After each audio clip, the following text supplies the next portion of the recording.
यांना सवय लागली।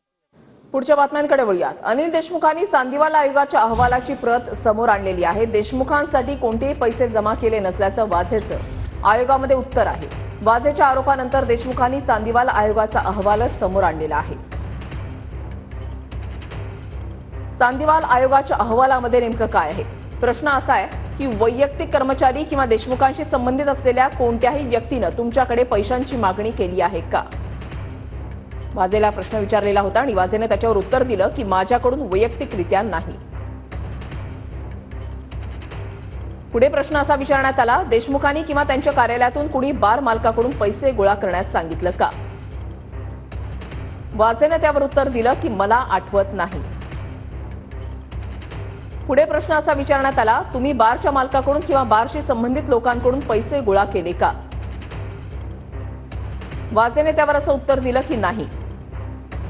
पुढचा प्रश्न असा होता की तुम्ही पैसे जमा केले नाहीत, अनिल देशमुखांना किंवा त्यांच्या स्टाफला तुम्ही पैसे दिले नाहीत, हे बरोबर आहे का? वाझेने उत्तर दिलं हो, बरोबर आहे। पुढचा प्रश्न, अनिल देशमुख त्यांच्या विभागातील कर्मचाऱ्याकडून तुमच्याकडे कोणतीही मागणी केली गेली नाही, हे बरोबर आहे का? वाझेने उत्तर दिलं त्यांच्या स्टाफकडून कोणतीही मागणी झाली नाही। 3 वर्षापूर्वी जेव्हा रिपोर्ट दिला होता चांदीवालचा, 2 वर्षापूर्वी जेव्हा चांदीवालचा रिपोर्ट दिला होता त्यामध्ये सर्व वर्तमानपत्रामध्ये आलं होतं की देशमुखांच्या वसुली करण्यात सांगितले नव्हते, देशमुखांना क्लीन चिट दिल्याचा संपूर्ण वर्तमानपत्रामध्ये त्यावेळेस आलं होतं।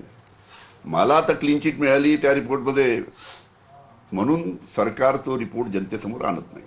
देवेंद्र फडणवीस यांच्या सांगण्यानुसार जेव्हा सचिन वाझे आणि परमवीर सिंग यांनी 3 वर्षापूर्वी हेच आरोप जे आधी काल केले आहेत, त्यावेळेस मी स्वतः मुख्यमंत्र्यांना सांगितलं होतं की माझ्यावर जे आरोप झाले त्याची चौकशी करावी।